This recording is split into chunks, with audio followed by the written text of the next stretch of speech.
Hello, everyone. Welcome back to another episode of Falcon Central Radio Show on the Pro Football Central Radio Network. I am Aaron Freeman, founder of Falcons.com, joined by my good friend and buddy Scott Karasik, a writer for Bleacher Report.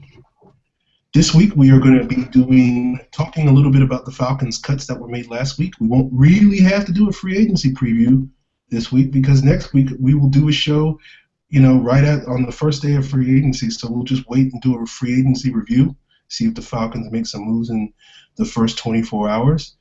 Plus, it's like we haven't been talking free agents for the past, 6 weeks now, but yes, I digress on that one. Yes, because you guys have been sending in a lot of free agency questions in your mailbag, and as usual, we will answer those. We got plenty tonight, so we'll hurry up and get through these cuts. Scott wrote an interesting article over the weekend about some candidates to replace the players that the Falcons cut last week: Steven Jackson, Harry Douglas, Justin Blaylock, Jonathan Massaquoi. I wrote something on Falcons about what I thought on the cuts, but for anybody that doesn't like to read, we'll go briefly over our thoughts on those moves right now. So Scott,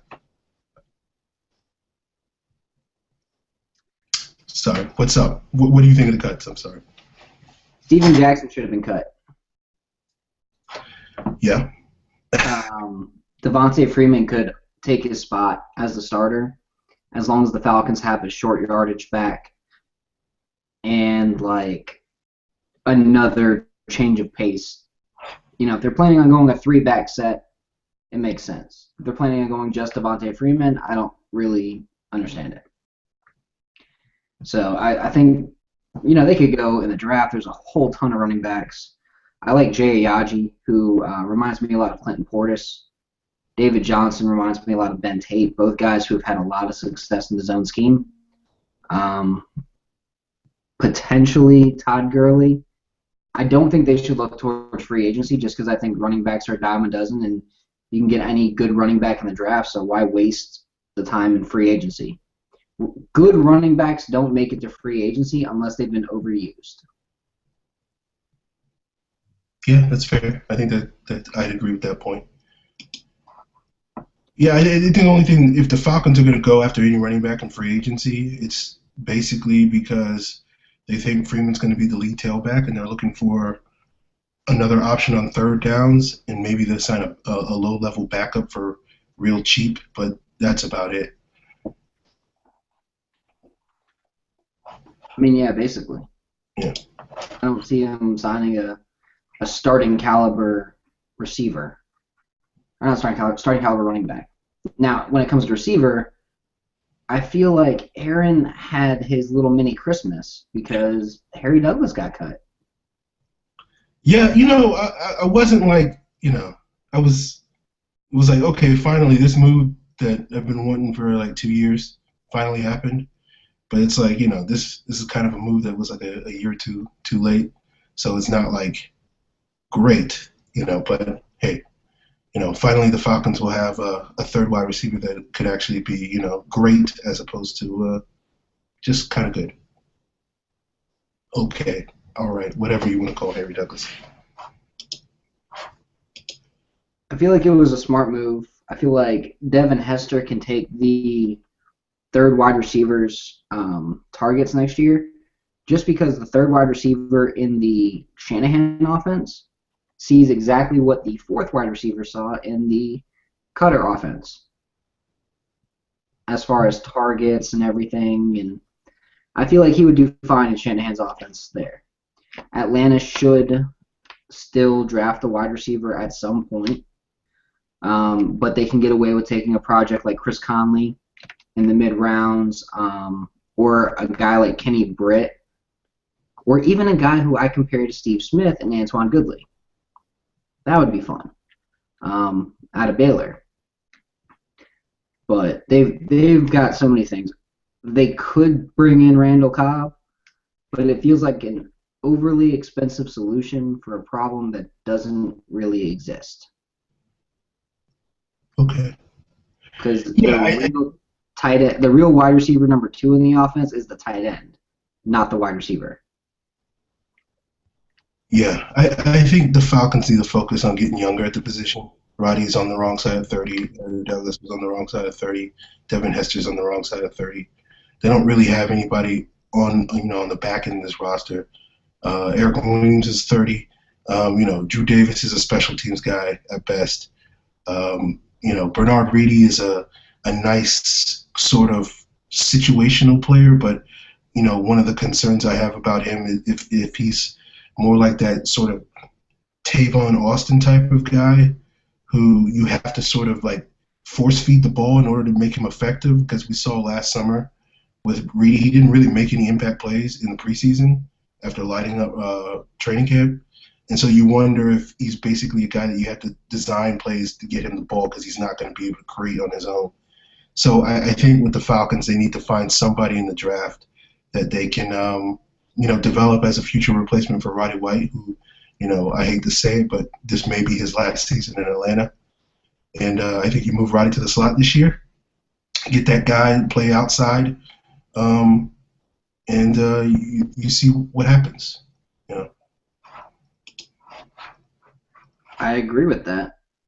I'm not disagreeing that you should go after a wide receiver, but the question is how high. I would absolutely love to see Atlanta bring in Sammy Coates in the second round. I think that would be great. He reminds me so much of Julio in terms of body and speed, but the only issue that he has is he doesn't catch the ball or track the ball as well as Julio does. But I feel like you can learn how to catch more efficiently. I feel like you can track the ball better if you get on the same page with your quarterback, and your quarterback's not Nick Marshall, but a guy who is a pro-caliber NFL quarterback. Yeah. And I say this as someone who has Nick Marshall as his highest-rated quarterback for the senior class this year, but that's more of an indictment on how crappy the senior class is for quarterbacks than on how good Nick Marshall is for quarterbacks. I've got one guy listed who's a 6th-round pick or higher. Just a shitty quarterback class. Now, the surprise cut that I've been kind of calling for a while, that I thought made a lot of sense, was Justin Blaylock. Yeah. The zone blocking scheme, he doesn't fit it. People might hate when I say this, but Peter Kahns could be a legitimate option at left guard. Because unlike right guard, at left guard, he's going to have Joe Hawley next to him, pushing people around and scheming. You don't get a lot of one-on-ones at left guard. You get a lot of help from the center. And if the center can take your guy, you help out the left tackle. The left guard is more of that. If your center's good enough, your left guard is the guy that's the help player. You can scheme around a crappy left guard. You can't scheme around a crappy center. You can't scheme around a crappy right guard. That is true. But, if Blaylock was a bad fit for the zone blocking scheme, then Peter Kahns is probably the worst fit to ever walk the earth, because he is probably the least athletic starting offensive lineman in the NFL. So I just don't see that happening, personally. That's why I think they're drafting somebody. I would agree with that. I think Hobart's Ali Marpet is probably the best fit for the scheme in the draft, and it's not because he was fast in his combine times. It's ever since I've gone back and watched him play. It's at D3 level, but the kid's supposed to destroy D3 level, and he does. Like, these guys don't stand a chance. It's a man among boys. And then I saw him at the Senior Bowl, and he looked really good against Senior Bowl competition. Danny Shelton, Carl Davis, the mediocre guys on the South. He held up so well against the so-called best conference in the nation's talent in the SEC. Okay. I think that if there's a guy that can do it, it's Marpet. And if the Falcons took Marpet in the second round and people go, oh my God, who the hell is that? I would be perfectly happy with that. Because I'd be going, man, they got a guy who will really play well. And by really play well, I mean you'll never hear his name next year because he'll be playing so well. Which for a lineman is what you want. Okay. I do think there's a good possibility the Falcons will take a guard in the second or third round on the second day of the draft.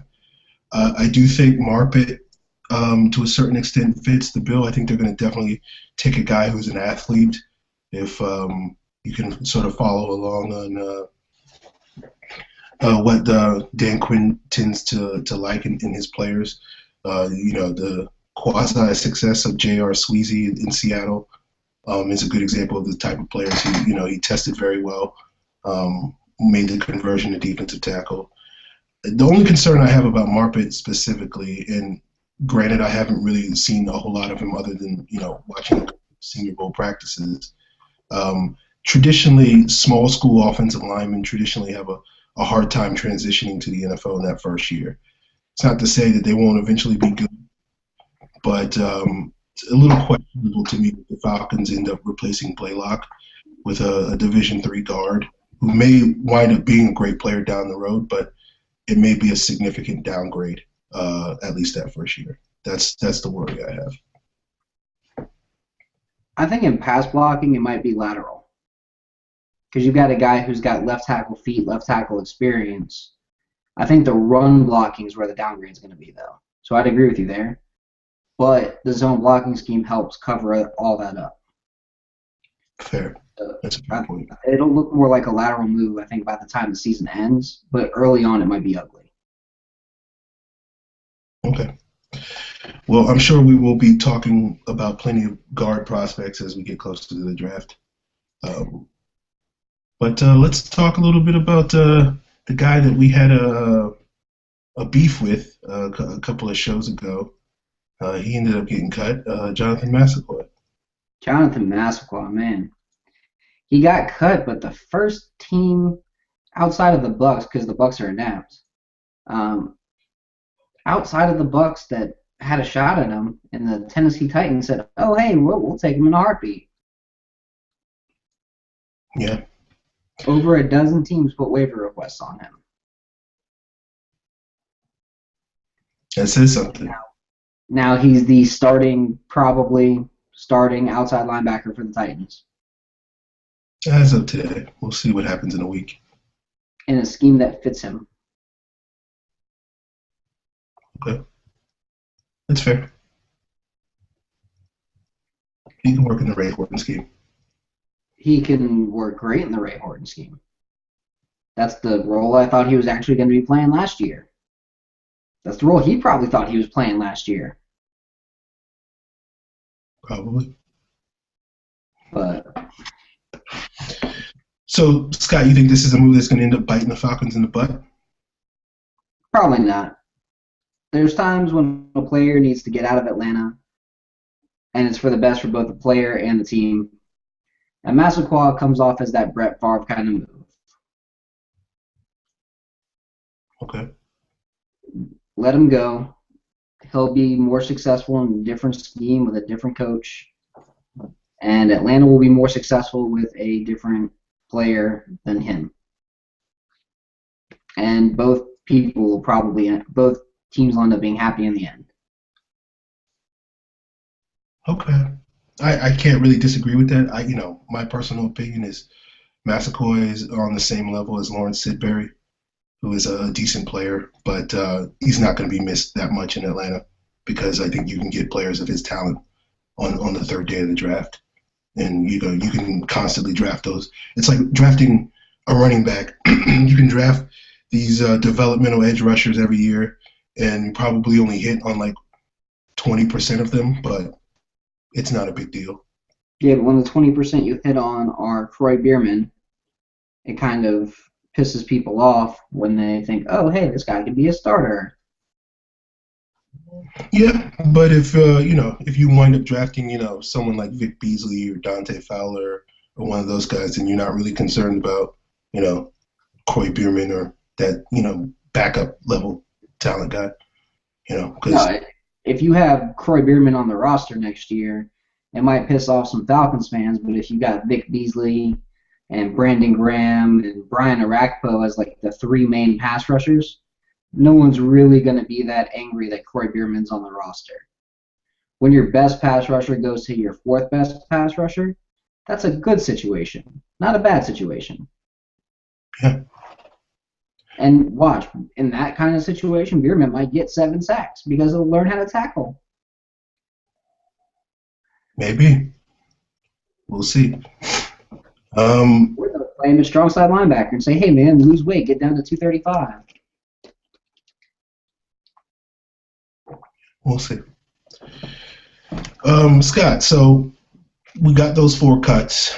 Do you feel like any others are on the pipeline? Sam Baker, Tyson Jackson, maybe some other guys?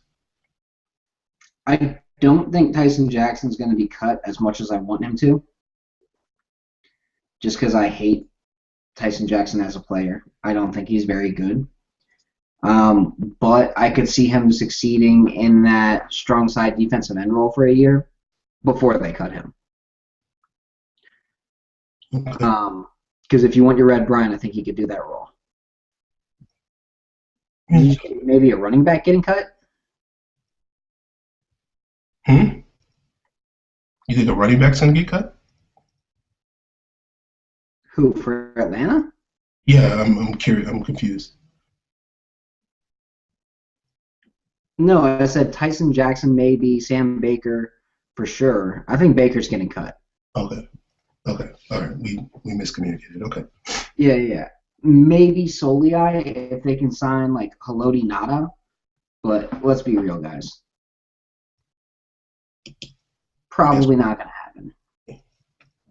But I do think Baker gets cut. I think he gets cut with post-June 2nd designation, and they go into the draft with basically Jake Matthews, Peter Collins, Joe Hawley, John Asamoah, and Ryan Schrader as their starting offensive line. Unless they sign a guy like, I don't know, Clinton Bowling. That's what I think happens. And I think they'll take both a tackle and a guard in the draft for depth. Just because I think they're going to cut Lamar Holmes for showing up too fat too often. It's a possibility. Wouldn't shock me if they signed someone like Tyler Columbus to replace him. Just to be that swing tackle, maybe play some guard if need be. Sorry. I mean, I'd love to see Mitch Morse come in the late part of the draft. Because he's what the Seahawks really thought Justin Britt was going to be. Because Britt's garbage and Morse is actually good. Yeah, I think that's a possibility, and he does fit the athletic profile that I think the Falcons are looking for at that position. Very athletic, big, long, can play left or right side. You know, you want a depth guy, that'd be good. If you want a guy that can play guard or tackle, Jacoby Cofield out of Duke wouldn't be a bad fit. Same kind of athletic profile as Brandon Thomas from Clemson last year. Okay. So would be a very good fit for Atlanta.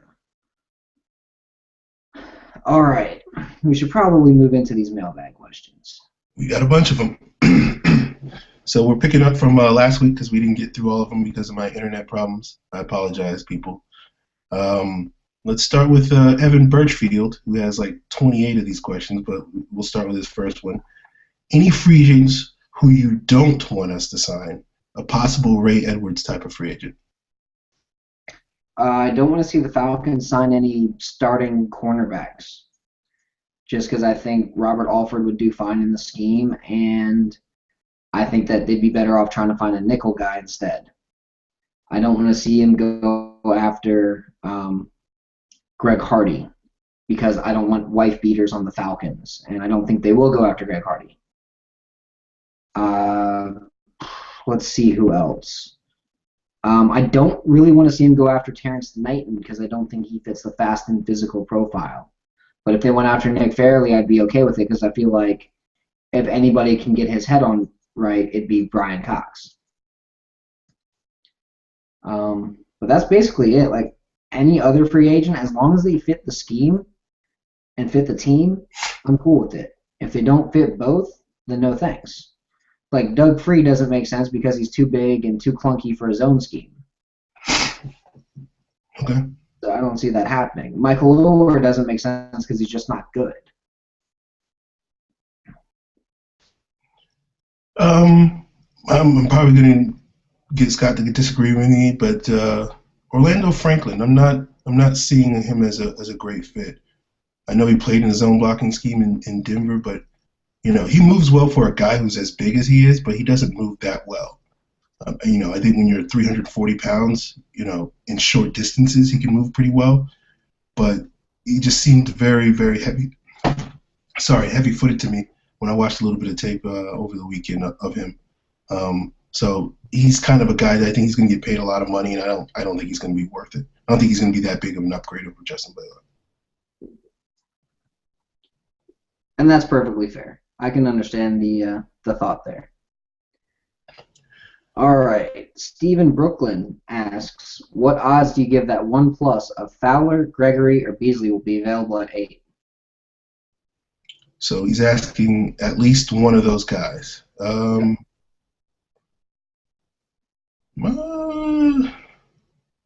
Say 50%. I don't know. Maybe toss up right now. I think it's going to be closer to 90%. Okay. You factor in who's got a need for edge rusher in that top part of the draft, and then you factor in that scheme fits are going to be abound. Like, sure, the Chicago Bears need an edge rusher, but Bud Dupree is so similar to Alden Smith that it just makes sense for them to go with him. New York, the Jets, they've got bigger needs than edge rusher. Mm-hmm. Washington, I could see them going out and signing an edge rusher because that's Dan Snyder's way of thinking. Oakland needs everything, so that wouldn't shock me. Jacksonville needs an edge rusher, and I think Tennessee goes Leonard Williams. So I think you've got 2 teams ahead of Atlanta that would take, Beasley or Fowler or Gregory. And then you've got Bud Dupree at 7 or Danny Shelton if the Bears are stupid. And then the Falcons. Yeah, I think it's pretty, draft prognostications at this point in the year don't make a whole ton of sense before free agency, but I think it's a safe assumption that you can assume at least 2 of those edge rushers are going to be gone by the time the Falcons get to 8. It's just going to be a question of whether the third guy goes. And, you mentioned Washington. I'm starting to get the feeling that, Washington has a ton of needs. They don't necessarily really, really need an edge rusher. They drafted Murphy with their top pick last year, and they're about to pay Kerrigan at some point. But I could see Washington kind of addressing a lot of their other needs like safety and offensive line and free agency. It would make perfect sense for them to be competing with us for a guy like Clint Bowling because he played for John Gruden in Cincinnati. They definitely need offensive line help. So it'll be interesting to see what Washington does, and I think that really could affect things. I don't know if Chicago's really going to go for an edge rusher. It might be just like a best player available sort of thing they do. But they do kind of already have a bunch of guys that can give them some pass rush off the edge. I think Willie Young is an underrated fit in the 3-4 that they're switching to. Shane McClellan finally should be able to sort of be a decent option for them. They're probably going to play a lot of 4-man fronts so that they can still get some use out of Jared Allen this year, Lamar Houston as well. So, I don't necessarily know if Chicago's really going to go after an edge rusher, and I think those are the 2 teams that you're really looking at that are picking ahead of the Falcons that you're worried about taking that third guy. So we'll see what happens. All right.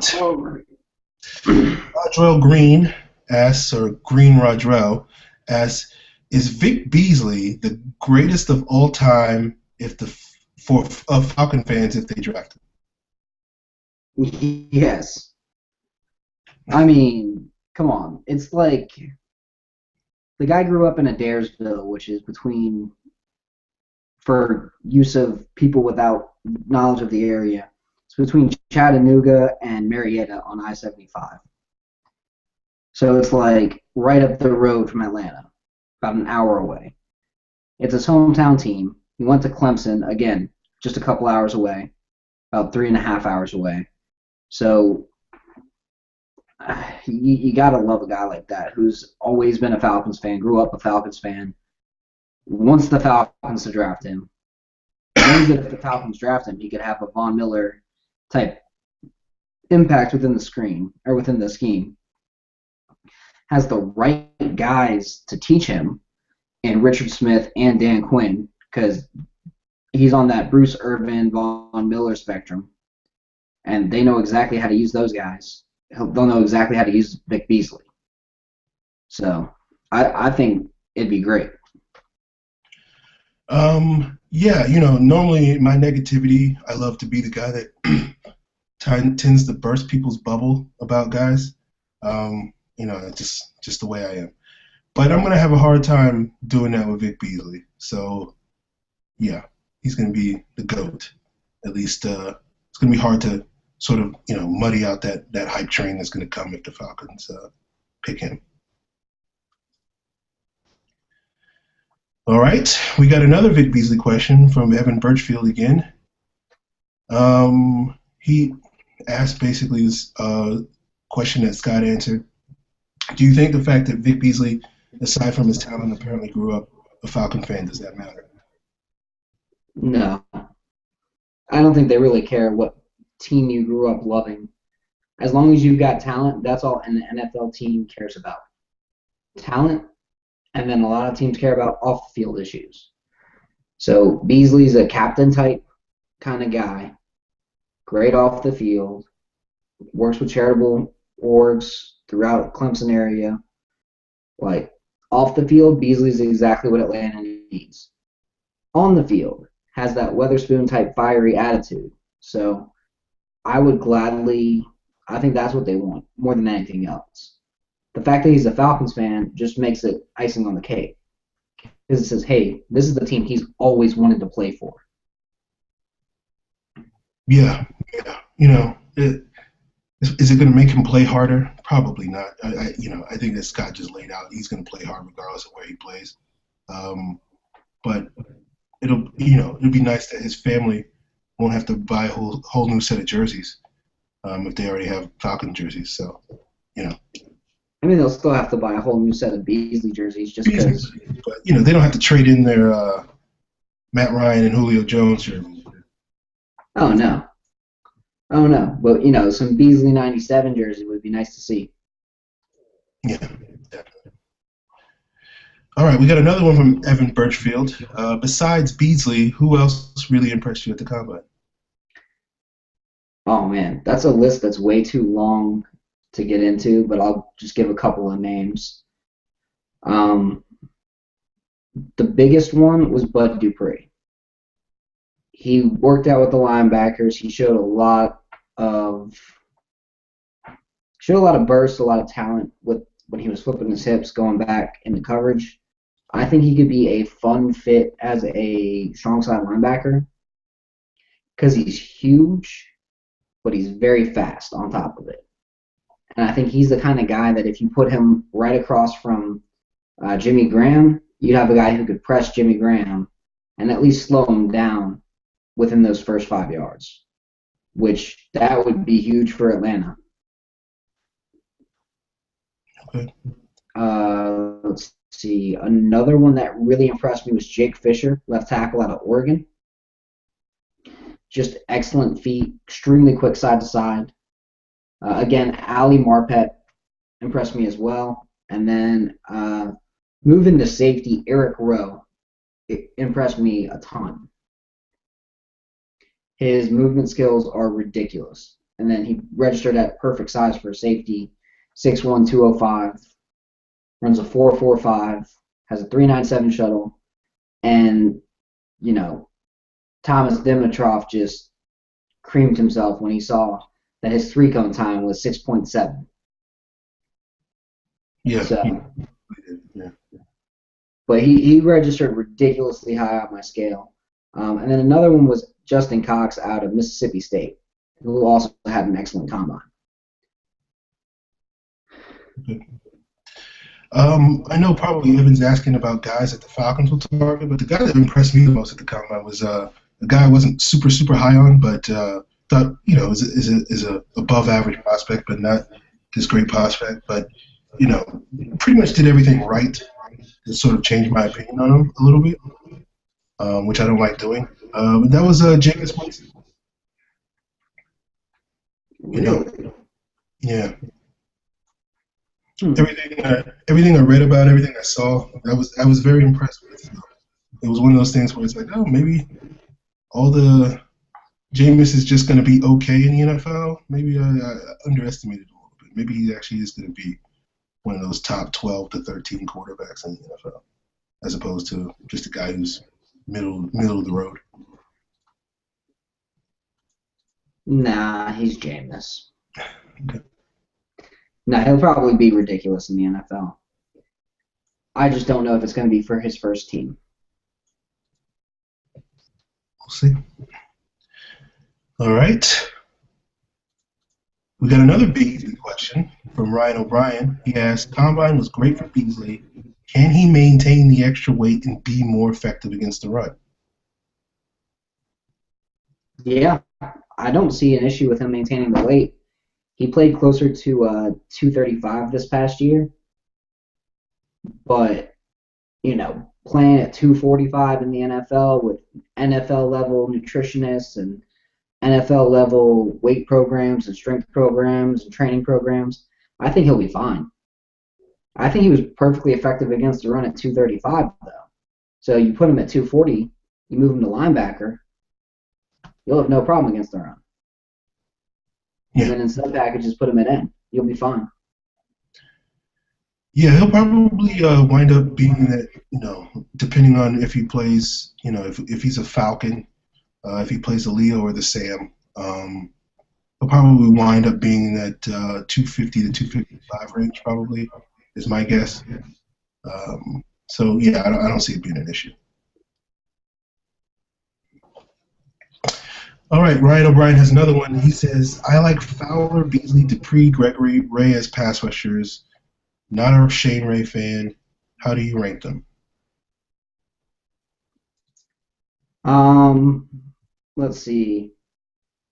Just going into pure edge rushers, I've got Dante Fowler and Vic Beasley at the top. 1A, 1B, really. But I would be happy with either one. I'd prefer Fowler just because I think that strong side end would be a better fit. But either way, I'd be happy with either guy. Bud Dupree, then Randy Gregory.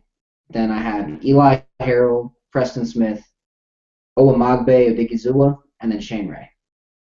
I've got Ray 8th just because he's horrible against the run. Even though he has a ton of moves, he's not effective with any of them. His big thing is that he's got a great first step, and that's basically it. So, My rankings, I'd probably put Beasley 1. I put Gregory 2 just because of the upside. I don't think he's quite polished, but I think he has, from a physical, length, size perspective, he's probably got the most upside. I'd probably put Ray 3 just because of that first step. I'd probably put Fowler 4 and Dupree 5. It wouldn't shock me if Fowler and Dupree don't wind up being more than guys that get like 6 to 8 sacks in the NFL. Those other 3 guys I could see being double-digit sack guys. I do agree with Scott that Ray is a little bit one note, but I think, it's a good note to work with. You can hopefully you can develop other things. We'll see if it works, but that's how I probably rank them as pass rushers. As players, I'd probably put Fowler 1, Beasley 2, Gregory 3, Dupree 4, and Ray 5. But just purely as pass rushers, I'd switch the order. All right, Ryan O'Brien asked another question. I think Scott answered the first part of this, but he asks, I watch Ray and Gregory and just don't see it. Why are people so high on these two? I agree with you on Ray. On Gregory, it's more of a projection than anything else. He had food poisoning right before the combine, so that brought him down to 235. But he was tracking to be around 250. At 6'5", 250, he compares very favorably to a guy named Simeon Rice as his upside. And for those who watched any Bucks football, around the 2001 to 2004 era when the Falcons were getting destroyed by them, they know exactly who Simeon Rice is, and they know that he was a ridiculous pass rusher on the John Abraham spectrum. So, yeah, if you can get the next John Abraham, you're going to take him in the top 10, top 15, and take that pick to the bank. yeah. When I first watched Gregory on tape, the player that he immediately reminded me of was Deion Jordan. And I know for a lot of people, they look at that as a red flag. But what people need to understand is Deion Jordan was a very, very unique prospect. You don't get guys that are that tall, that long, and that athletic every year.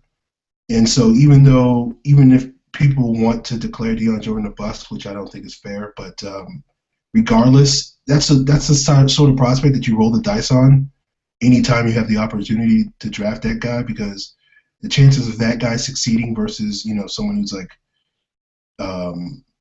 someone like say Elvis Dumervil, who's a great player and he's more the exception rather than the rule, but he's kind of a short, squat guy. Those guys don't typically succeed in the NFL as much as the guys like Randy Gregory. So I've heard people compare Gregory to Jason Taylor. So, there you go. Because Taylor was basically 6'5", 230, 240 maybe when he played in the NFL. Yeah, I could see Jason Taylor. I was just going based off of his 4.3 projection, but that's not a bad fit, honestly. But same spectrum, really. Yeah. All right. Ryan O'Brien has another question. He asks, after the combine and not running as fast as people thought, where do you got Shaq Thompson now? The same spot I had him before, as the best outside linebacker in the draft, top 20. He ran what I thought he'd run. His 40 wasn't fast, but his shuttle and cone were fast. And that's what I thought he was going to have. He's right where he should be. I set marks for him at 4.1 on the shuttle, 7.1 on the cone, and 4.65 in the 40.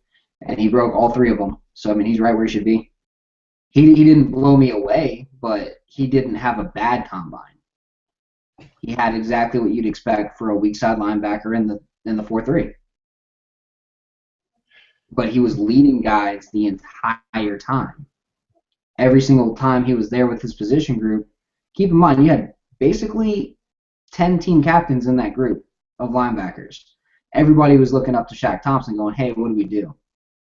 Hey, what's the next thing we do? How do we do this? Okay, cool. What's the deal here? And then he looked great in linebacker drills. If Shaq Thompson falls out of the first round for whatever reason and is there at the Falcons pick at 42 and Atlanta passes, I would be shocked.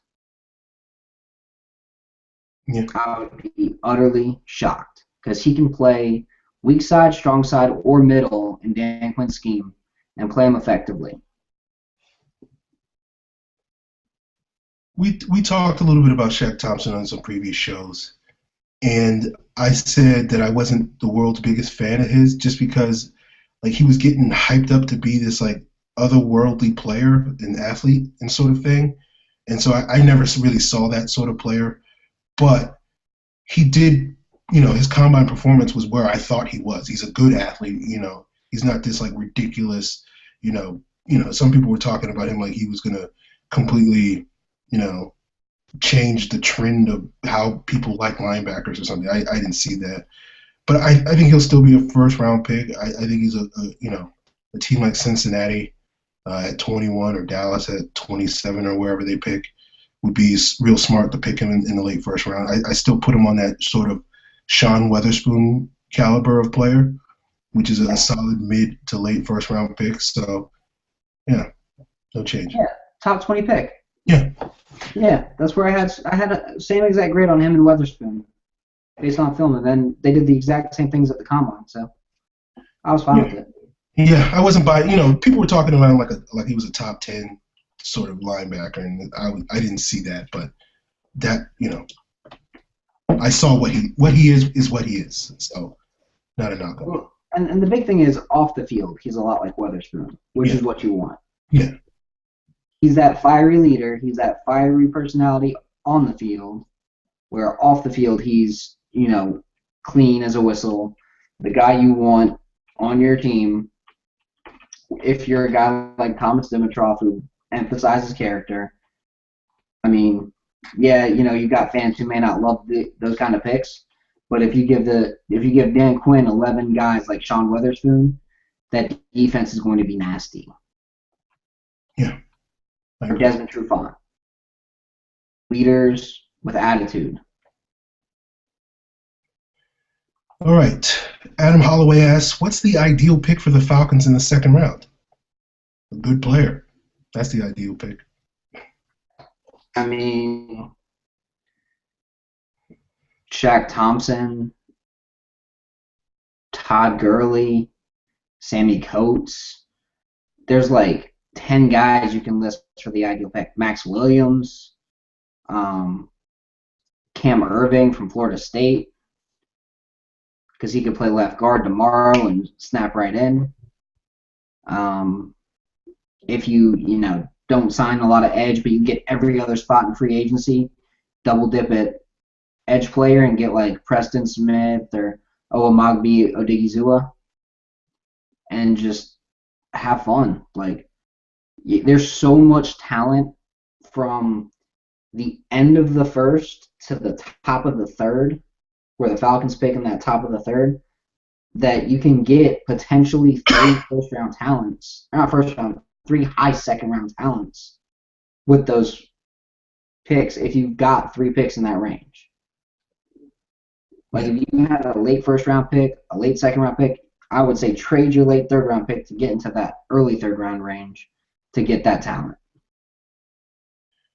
Yeah, I agree with that. When you're picking at 42 like the Falcons, you're hoping that a quote unquote first round talent slips to the second round.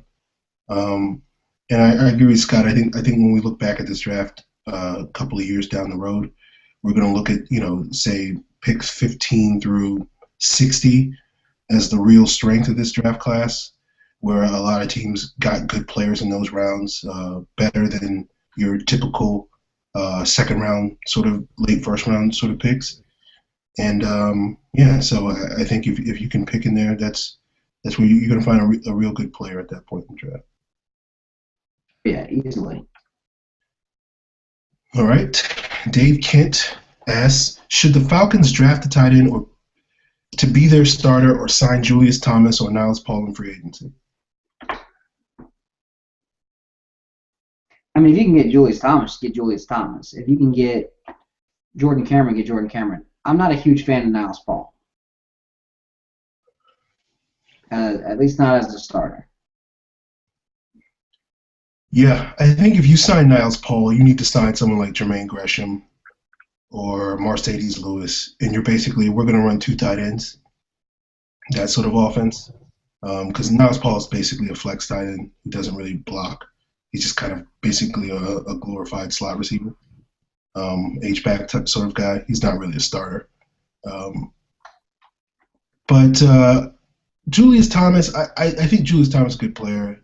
I wouldn't be upset if the Falcons sign him, but it just seems like a lot of money for a guy that isn't a great. I mean, I guess, when you look at what Julius Thomas did in Denver, basically they used him like the Saints used Jimmy Graham. He lined up outside in the slot, flexed, and that's not really the strength of how Kyle Shanahan uses his tight ends. He likes a lot of inline guys, and he'll let them run routes. And it's not to say that Julius Thomas can't do that, but if you're going to end up paying like $40 or $50 million for a guy, then you should do what he does well.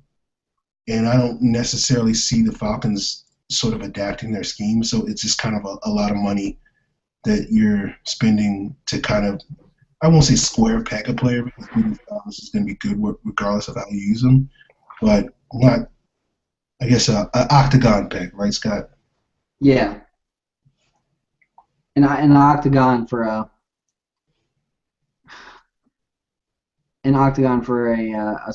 round hole. Yeah. I mean, he's going to be good. He's going to, if he came to the Falcons, he'd still catch like 70, 80 passes. So it's like, it's complaining, small complaint. But it's one of those things where it's like, man, we just wish you could use him like Jimmy Graham is used, as opposed to how Kyle Shannon probably will end up using him. So, all right, Dave Kent asks another question: is re-signing Witherspoon a must, or can he be easily replaced? You can't replace his leadership off the field. Like, that's not easily replaced. It's tough to find. Guys like Sean Witherspoon off the field they're needles in a haystack, really. There's one guy like him for every 1,000 prospects that come in through the draft, personality-wise. They just don't exist. So off the field, you got to keep him. On field, let's get him back on the field first before we say whether he can be easily replaced or not.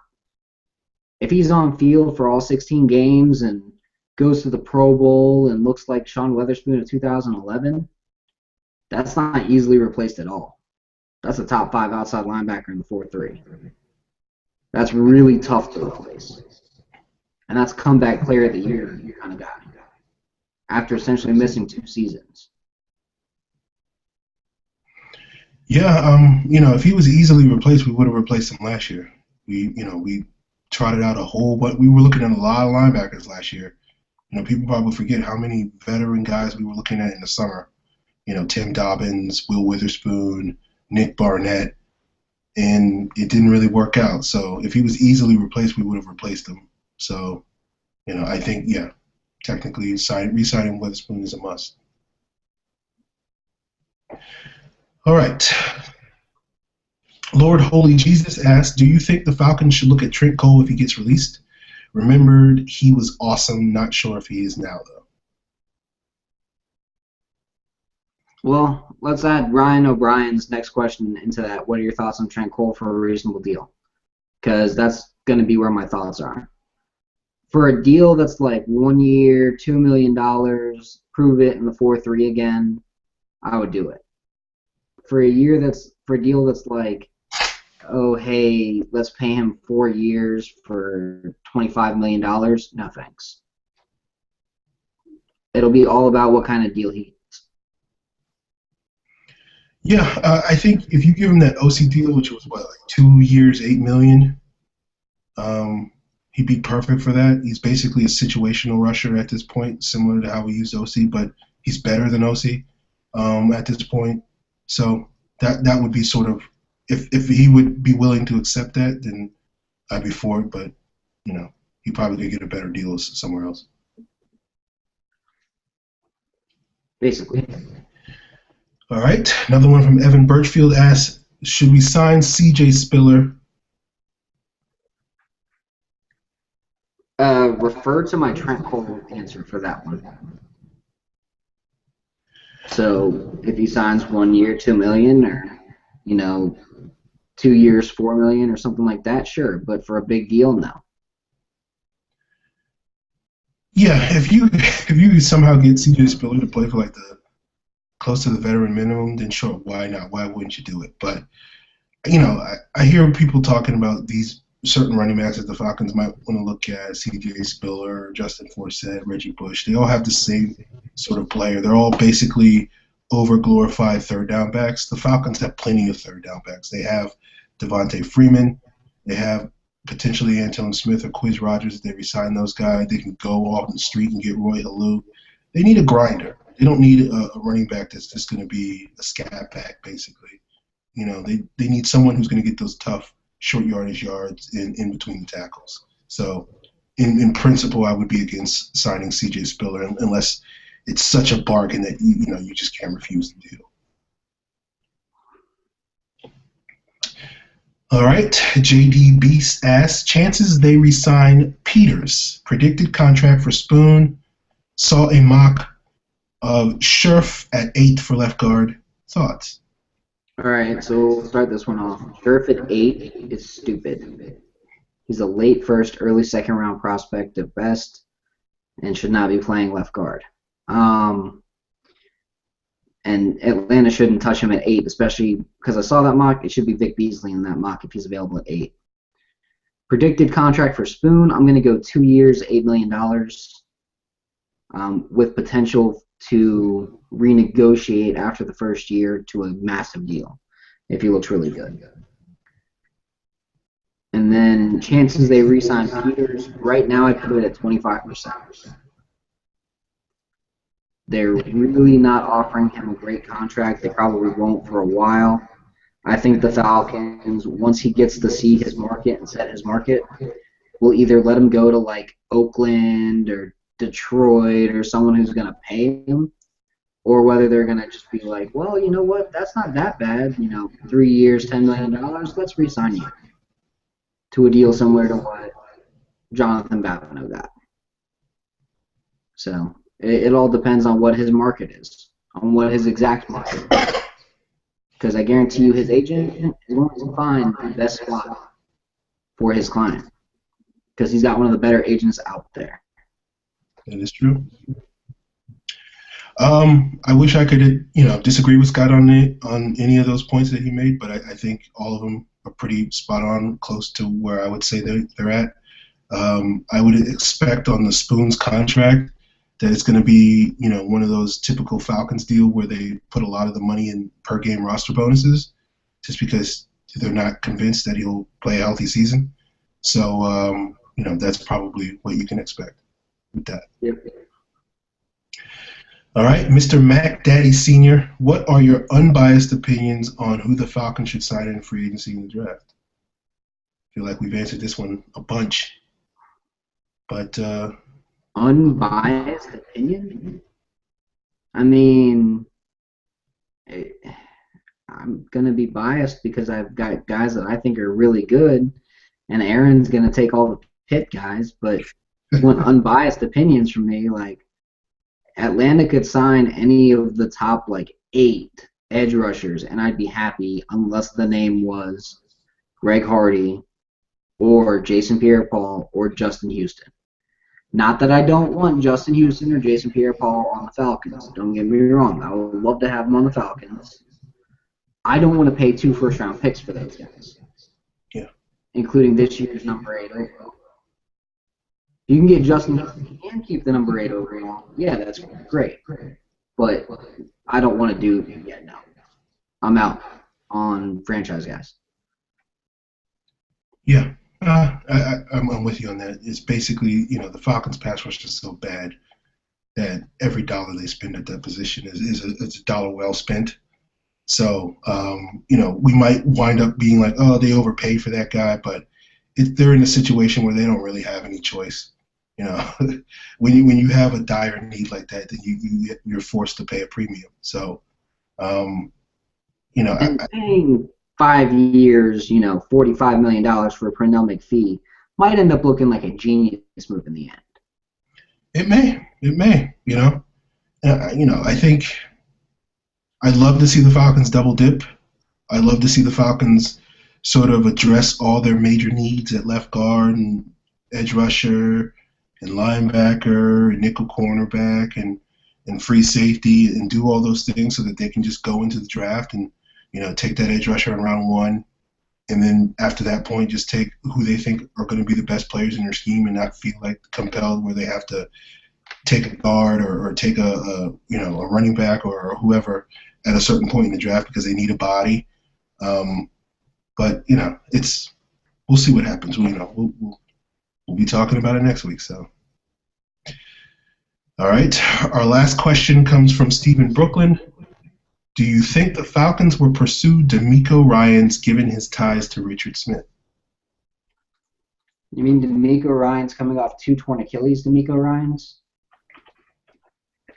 No. Yeah. I mean, did he get cut or is that the rumor? They think he's going to get cut, but he's torn his Achilles tendon twice. Look, he might actually have to get put on injured reserve, tomorrow kind of thing. Well, I mean, the thing about D'Amico Ryans is even Philly will acknowledge it. He's not the player that he once was. They value him because of his leadership, and his ability to sort of basically get everybody on the same page on the defensive side of that ball. But as a player, he's just he's not really doing a whole lot these last couple of years. Injuries and age obviously being reasons for that. So no, I wouldn't think the Falcons would go after D'Amico Ryans if he was available.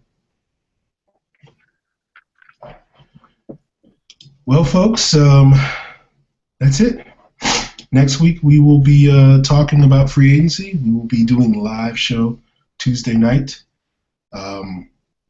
Probably at 10, but we may move that if possible. But hopefully the Falcons, or maybe not hopefully, but whatever. I think the Falcons will make a big splash on that first 24 hours. They have that 3-day signing negotiating period, whatever it's called, the legal tampering period over the weekend before free agency happens. So we'll probably hear some news like we did last year about certain guys that they're going to go after. And we'll discuss those next Tuesday night. People can hit us up on Twitter. The show's Twitter handle is @FalconsPFC. Scott is @Scott Karasik. I am @FalcFans. Be sure to check out all of Scott's stuff at Bleacher Report. I'll be writing plenty of stuff at FalcFans.com. And, listen to other shows on Pro Football Central. So that's this week's show.